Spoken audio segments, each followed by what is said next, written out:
টাকা গুনছো মাম্মা? ওইভাবে টাকা গুনে ছিঁড়ে যাবে তো। দাও, আমাকে দিয়ে দাও, আমাকে দিয়ে দাও, দিয়ে দাও, আমাকে দাও। আর কই টাকা, কই সব? কোথায় ওইভাবে? ওটা তোলো, নাও নাও নাও, আমাকে দাও, নাও দাও। গোনো গোনো, একটু টাকা গোনো, হ্যাঁ একটু গোনো গোনো। ওইভাবে? ওটা নাও, ওটা নাও, ওটা নিয়ে আসো।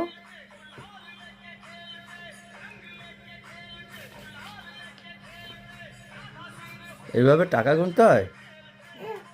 এইভাবে টাকা গোনে কেউ? দাও দাও, হয়েছে, অনেক হয়ে গেছে, দাও। এবার আমাকে দাও, অনেক কাজ করেছো। আচ্ছা, আর গুনতে হবে? হ্যাঁ, টা, দাও, দাও। দেবে না? দেবে না? ঠিক আছে।